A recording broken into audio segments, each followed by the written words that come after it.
kaya kong supportahan sa sarili ko eh. Mabubuhay yung family namin for how many years? Pero paano yun ako? Pag nag-stop ako, paano sila?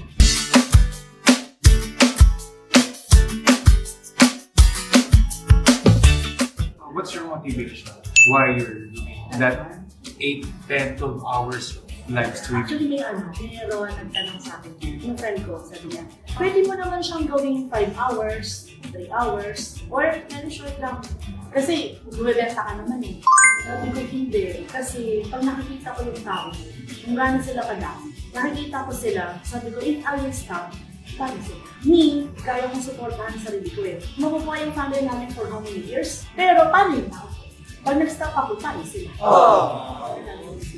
Pag mayroon kang kasi may natiitinan or you are helping someone, kahit anong pagod yan, sige lang natin. Nakaka-touch naman.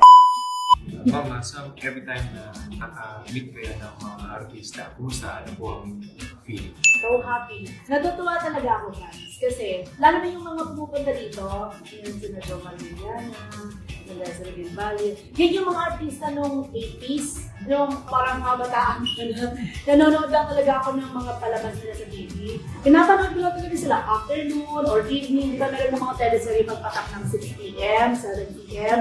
Talagang inaabangan ko sila. So ngayon parang pag nakaharap ko sila, oh my God, parang totoo ba to?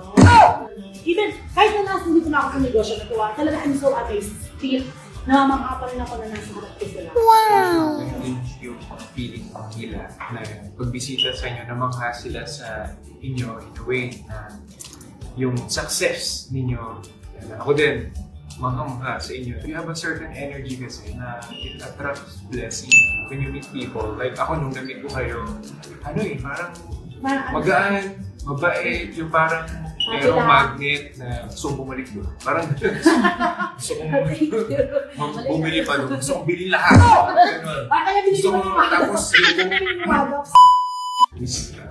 ano bang pinaka-embarrassing mo sa buhay? Bago lang. Nasa loob ako ng opisina. Tapos nakatulog ako sa labas. Dala ako paglabas ko. Akala ko open yung pinto. Sa lamin kasi napagawa yung mukha. Parang sila. Nangyayari yan. Nangyayari yan. Hindi kasi. Nakatingin ako sa labas. Kasi magbibigyan ko instruction. Tapos yung boom.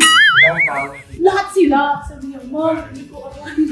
Buti na lang dito masyado tumama, no? Tumama lang sa kamay ko eh. Buti yung, hindi, doon sa office ko sa taas eh. Buti na lang yung hawak ko. Hindi siya tumapon. Yung pag ano ko, ay, ito yung mangga ko, buti kaya lang yung mukha ko eh. Kasi sa lawin, dapat talaga pala nun, meron ano. Mayroong paper tape. O nakalagay doon, dapat lagi itong open kasi nataon tama.